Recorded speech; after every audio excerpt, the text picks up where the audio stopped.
Really, if you're not true to yourself and you're not in integrity with yourself, then you can't live a life of purpose. You can't. So if you make a promise and you make a commitment, whether you want to do it or not, you do it. Okay? And it's by living that intentional, purposeful life will allow the universe to bring you other opportunities to guide you that way, in that direction. But when we're not true to ourselves, we can never be true to other people. Do you want to wake up feeling like you are stepping into who you are meant to be, into the best possible version of you? What if I told you that the key to your best life, health, and happiness are all around you? You just have to find what works for you.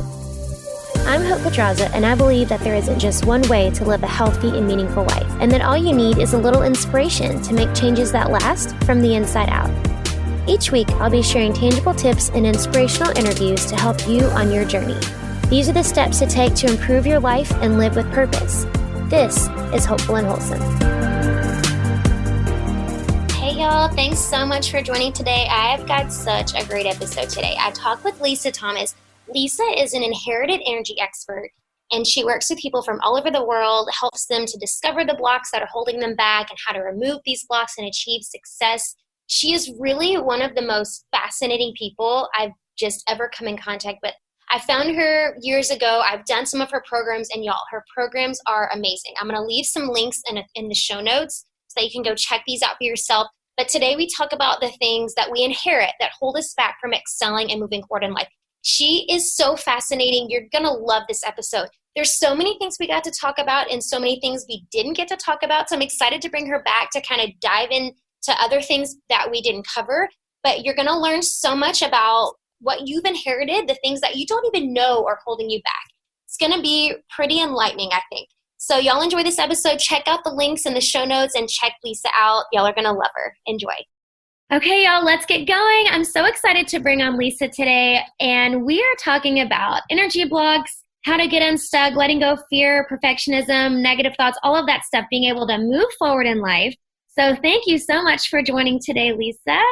Thank you. I'm excited, Hope. Yes, me too. So you are an inherited energy expert. Can you talk a little bit about what inherited energy is and how we might release the blocks that are associated with that? Okay. 2-part question. Love that. So let's start with the inherited part. This is what comes down through our lineage. It gives us our gifts and our talents, as well as our phobias, and we inherit trauma energy. So we all have our own unique DNA code that makes us, how tall we are. It gives us brown, green, or blue eyes. And those are the things that cannot change in the helix, in that. But within the DNA is how it expresses itself. And that comes and is based on the life experiences of our ancestors. So if they experienced a trauma, that can get trapped and get passed down in the cell memory of our bodies. It does not mean that everybody in the family inherits the same thing. Okay. And it also doesn't mean that it will show up the same way for each person in the family. All right. And it doesn't mean that you begin experiencing these things right at birth. Mm-hmm. Right. It can begin to express itself later, like when a trauma happens. And so it's just interesting to learn that we are a byproduct of our bloodline. Yeah. And over the years, I've really realized that it doesn't matter what family we landed in, okay, per se, but our bloodline as a whole is very important. And when it's released from one person, it will release from everyone. So a mother can work and release through the mother, and it'll release from the children. No way. Yeah. And you release from the mother, it'll release from whoever she inherited it from, going back how many generations it came. That's crazy. It's a tender mercy. I really call it a tender mercy of the universe. Yeah. Or of God, right? It's a tender mercy. Mm-hmm. Amazing.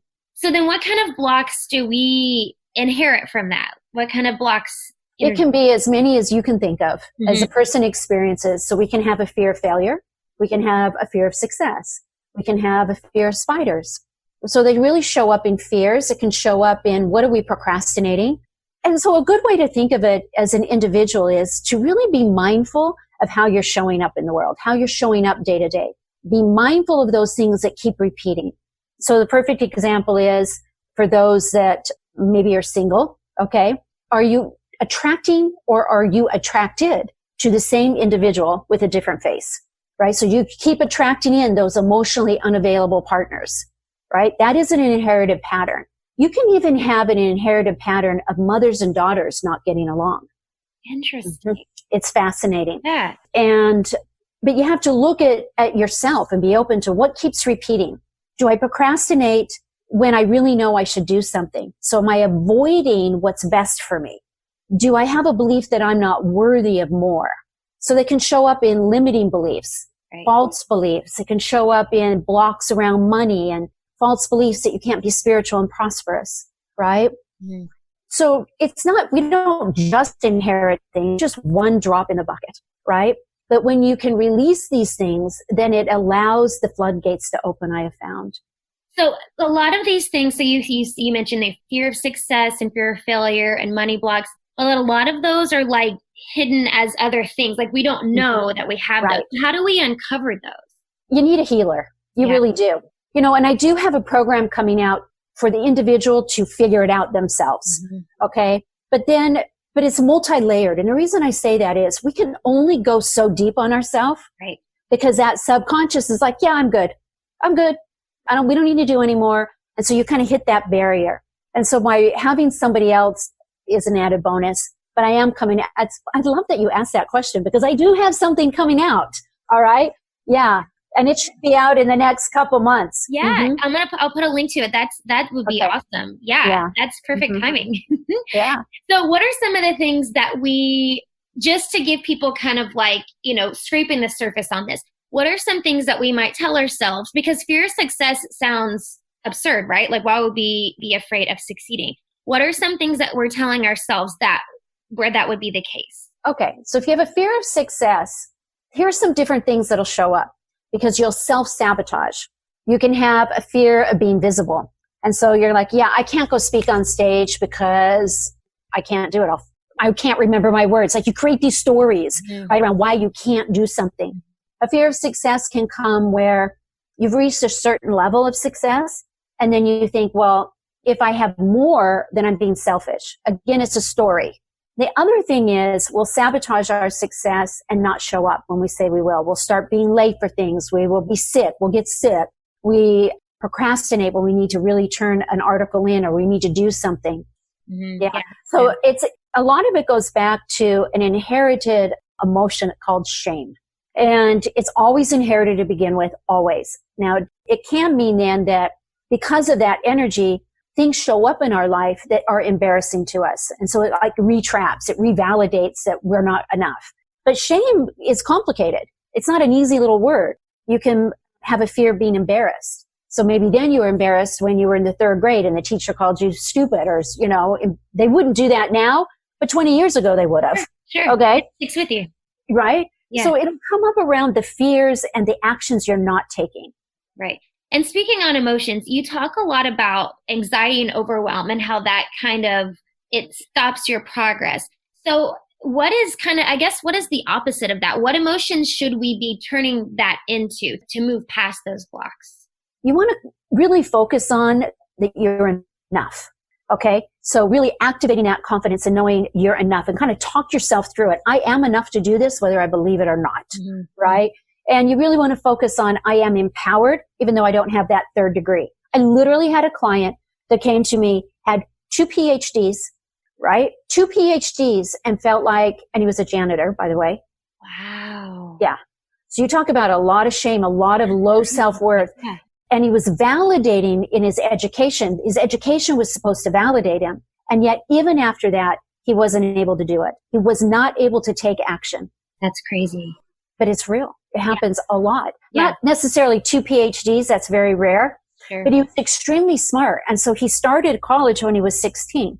So when your whole worth is based on how smart you are, then all of a sudden, you're out of that. I really encouraged him to become a professor, and really got that moving. But you can see how if all of your worth is based on one thing, right, then it's very easy to not take action in it. Mm-hmm. Mm-hmm. Right. So a lot of coaching and programs you see kind of focus on the behavior, right? But you go deeper and you talk about epigenetics and like you were talking about when we first started talking. So how is that different than just focusing on the behavior and then going to that like cellular level? That's a good question, Hope. The cellular level is the root cause. That's the thing that we're not aware of. We're not consciously aware of. So have you ever been in a situation where you've set a goal in January and you say, I'm going to get up at 5 a.m. I'm going to go do this, this, this, and this, right? And you can set that goal 100 times. You can be 100 years old and it still didn't last, right? Right. And that's that pattern of setting yourself up and then failing. Well, that can be an inherited pattern, right? Of not feeling good about taking care of yourself. So people like that are usually people pleasers, where they get their worth from helping everybody else, right? And so it's hard for those people to take action to do what's good for them. I mean, there's a huge block. Yeah. So it's that up and down, like I'm going to do this and then I don't. Right. It's a really good way and that's a cellular level. Yeah. And we aren't aware of them. We have to become aware of our behaviors to go, oh, well, maybe it's more than just that. Maybe there's a reason why I can't do it. And it's not really my fault. It's not their fault either, but it really is an awareness that comes to us that, hey, wait a minute. Okay, I'm going to be a little bit nicer to myself and let's do a work around it, you know? Yeah. And I think in this time, that's something hard for people is we're stuck in the anxiety and the overwhelm. And I know for me, I can be really hard on myself. And especially when things aren't going like as you want them to, like right now, where everybody just feels stuck. So do you have any suggestions on how people can kind of manage the situation that we're in right now and like kind of shift our emotions in the right direction? Okay, well, let's dissect that a little bit, okay? Because us wanting to manage the situation is a need to control. Right. That doesn't work. Yeah. Okay? And a lot of the reason why we are in anxiety and fear is because we have no control. Exactly. Right? Okay. And that's okay. See, this is an awareness. So I really think this downtime, I broke it down into 2 categories. Okay. One of the COVID-19 lessons is, and this is through numerology. All right. And it's wisdom through isolation. I like that. Right. And I encourage my clients to really ask themselves, you know, what does my soul need right now? Right. Pause, take 3 minutes, pause with yourself, be with yourself. Right. And then the other thing is it's success through collaboration and cooperation. Right. So both of those is around releasing control. Now that's easy for me to say, but I'll tell you how it showed up for me. I live in Los Angeles. I live literally 10 minutes from the beach with no traffic. Okay. Do I go to the beach that often? No, I don't. Okay. But as soon as our governor said no beaches, they're all closed. Oh That's my gosh. Go. I'm like, you've got to be kidding me. Like, I got to be able to walk on the water. Like, it was just like crazy. So it's going to hit us all differently. Yeah. Right. But it's really learning to be flexible and learning to be, okay, well, what is the other paradigm that I'm going to be stepping into? And can I do it without having to know what that is? Yeah. So my big thing would be just let go of having to know and let go of what the way it was. Right. Because when we do that, right, and if literally you can just move your arms around your head and say, I'm letting go of all those old ways. Yeah. That is one thing that I've been having to like tell myself is like, let go of how things were before. Because that's not how they're going to be now. Nope. And you just got to deal with it. And you can. Yeah. Because when we let go, that's when our guardian angels, that's when our intuition can be activated and we can get those new ideas and those new thoughts. And this is the thing. If you're someone, Hope, that's very intuitive, and you are, by the way, when we get those intuitive hits or those downloads or however we want to call it, I call them promptings because I think a prompting is free will. You have a choice whether you're going to take action on it or not. Right. But what gets confusing for people is they think if they get that idea, they have to implement it right now. And see, in time and space on the other side of the veil, it's not our time. There is no time. And so my suggestion is for all those that get these hits right now, first of all, congratulations, because that means you're out of your space. I mean, you're out of yourself, so to speak, and you can receive them, is to just write them down. Yeah. Because it might not be this moment, but it might be the wisdom from this moment that you will use in a bit. Right. Yeah. And what is the balance for you? Because this is another one I struggle with. What is the balance between staying out of like the negative thoughts that creep up, especially in the situation, but then also like having a realistic mindset? Do you know what I mean? Like But knowing the reality of the situation and the things that could potentially happening Mm-hmm. or could potentially happen, but then Mm-hmm. not turning that into negative thoughts and negative, do you know what I mean? Mm-hmm. It's really hard. Mm-hmm. And so I'm going to give you a far extreme example. Okay. So bear with me here. All right. When we suffer from anxiety or the need to control or people please, then we have a need to take everything to the worst case scenario and then back out of it. Right. Because then we know nothing's going to catch us off guard. Mm-hmm. Okay. Mm-hmm. So with that preface, a lot of people have been very concerned, and I understand this, okay, about people dying, all right, and about losing loved ones and not being with them when they're passing, right, or not being able to do that. And my heart goes out to them. So the far extreme is this. We choose our time of birth and we choose our time of death before we ever hit planet Earth. So these people that are passing right now, it's their time, Mm-hmm. okay? And knowing that takes an element of fear, okay, around the unexpected. And then the flip side is, because I have that gift of seeing, because I've worked with the other side so much in the work that I do, is family comes to greet them. So if you're not right there with them, which is really about the experience we want with them, all right, as well as wanting them to be taken care of, just know that even when we are around, their ancestors are with them probably a good week before they actually pass. That's awesome. It's really awesome. And it's really about, it's that transition. They never transition alone. Not ever. Yeah. Family that they didn't even know they had, but they knew before they came, come to greet them. So nobody is going through this alone as they pass. Yeah. Mm-hmm. And speaking on that, I want to back up because you talk about work on the other side. How did you get into this? So where did this intuitiveness come from? How did you get into this field?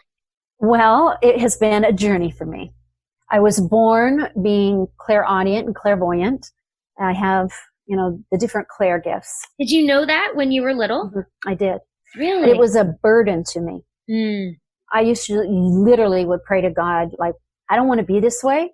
Please take them away. Like, I felt cursed. And if you know about scripture and that puts me into this like evil thing, right? Right. Well, I didn't do anything to be born this way, right? And so it wasn't a fun experience. I must tell you that. But at the same time, it's for a purpose. So I'll give you a brief scenario. I used to have a set of guardian angels who I was really frightened as a little girl because I did see spirits and I could hear. And so going to sleep was like hard for me. Okay. Wow. And I had very supportive parents, but you have to know that they also wanted to protect me. So I wasn't mocked. Right. And since they couldn't relate, it's just something we didn't talk about. Okay. But I have had this guardian angel that would come to me at night, and she to me looked like an Indian. And so I had this fascination with Indians. Okay. American Indians, like Indians. Yeah. Right? Yeah. And she would create, I call it like a vision, like a panoramic diorama, so to speak. And she would put a teepee up, and she had this little family, and then she would play music or sing me to sleep. Okay. Oh my gosh. It was amazing. Right. And as I got older, I never forgot about the experience, but that presence in my life, it shifted. Okay. And for a long time, I suffered from depression for a long time. With each child, I would go into a deeper depression, and I didn't understand what was happening to me. So I became a bit numb. Right. Then I started getting into holistic things and really loving like really nutritious food, things like that. Okay. And I was out in my backyard one day and I was just getting vitamin D because I was very lethargic and I knew I was lacking in vitamin D. And I hear this voice. She said, "Lisa, it's me." And it was her. It was her. Oh my gosh. Yeah. That gives me goosebumps. That's right. Amazing. And so I started on this path of, okay, why am I the way I am? And I started if I was told to go learn something, I just did it. I didn't second guess. This is really important around life purpose, because what comes easiest for you is a life purpose. Yoga, nutrition. This is who you are, honey, right? Now, if you went off and tried to be a virtual assistant to everybody, you'd be really good at it, actually, but it's not a life purpose for you. Right. But we get hung up that we have to do something that isn't easy for us. Right. I never intended to have a business. Not ever, ever. I just wanted to learn like help people get better in a holistic way. That's all I wanted to do. I just wanted to help myself. Yeah. One thing led to another, and I decided to kind of work on a few clients, a few people, a few friends. Well, they kept sending people to me. And I literally realized, oh my gosh, this is what I'm supposed to do. Yeah. And then on when I decided that I was going to be more official about it, but still not a business. Okay. I was just going to give my service away. Okay. Because I can be of service. I have this gift. Well, I had to go through that trial of waking up exhausted, right? Because there was an exchange of energy there, right? That one taught me a lot. And also, this is where it was I literally got down on my knees and cried with joy, okay? Because I had ancestors coming to me during these sessions. And it was like this, I still get emotional. Like, I had this aha, like, thank you. This is why I can help. This is what I can do. And so I had developed this method of being able to do what I do, whether I had the gift or not. Yeah. Okay. Right. But the gift allowed me to bring healing on a different level to a client where an ancestor might be saying, I'm sorry, right? Or they've got some message or guardian angel wants me to tell them something. Then I'm now working on all sorts of levels in helping my clients. That was a long story. But no, it was great. Yeah. You have a story that needs to be shared. That's amazing. Because I listen a lot to Gabby Bernstein, and she talks about, your spirit guides and your guardian angels and stuff too. Do you have any way to really tune into that, or is it something that just kind of happens? It happens as you practice. Okay. So I do certify people in what I do. Do you really? I do. And I started doing that because I just realized that there are people like me that felt like they have this something more in the world to do, but they didn't know how to do it. So if I could teach them what I do, then they could develop these gifts on their own too, as you do it. But as you begin to trust what you're doing, whatever, it's decision making, right? Now I'm clairaudient, so I hear them, right? But if somebody didn't hear them, okay, then you would want to be looking at the signs around you. Okay, ancestors, this is really funny. You'll like this. Somebody said, my mother comes to me in a hummingbird. Let's rephrase this, right? Your mother is not in the hummingbird, but your mother brings the hummingbird for you to recognize that she is around. Gotcha. Okay? Yeah. But they do bring animals to us to remind us of who they are, that they're around you. So pay attention to those that come around and then pause and say, do I feel you? And oftentimes that feeling will be a goosebump feeling. It can be that feeling of love, right? Well, they're probably right next to you, putting their arms around you. Yeah. I love that. That's awesome. Tell me where people can find more about because you have a lot of really incredible programs that you offer. You can go to my website, Lisa at Lisa Thomas Energy Healing. Okay, I'll put links to that. And and I do have I like to ask this question to everyone. And you just kind of talked about your purpose and your life's purpose, or what is the most important thing they can do to live with purpose? Be true to yourself. Really, if you're not true to yourself and you're not in integrity with yourself, then you can't live a life of purpose.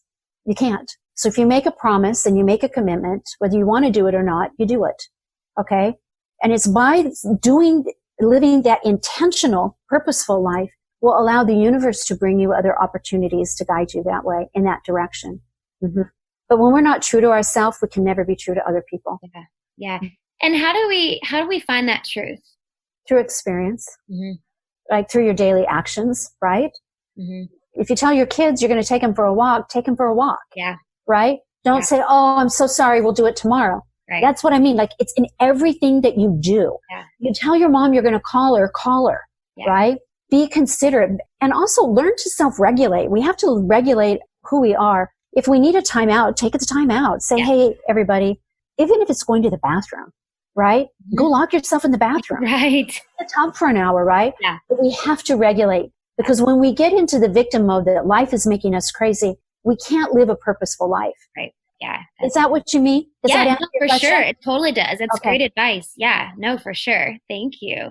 And thank you, Lisa. Thank you for taking time out of your day and sharing. This is such enlightening wisdom. I love it. So I know everyone else is going to love it too. So thank you. You're very welcome. Thanks for listening to Hopeful and Wholesome, y'all. If you found value in this week's episode, please subscribe on iTunes or wherever you get your podcasts and leave a review to let me know what you thought. I love to know what you find useful in these episodes so I know how I can provide the most value I can to my listeners. And if you have topics that you want to know more about, I'd love to hear those as well.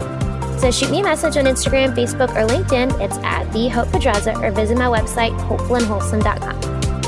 Thanks, y'all.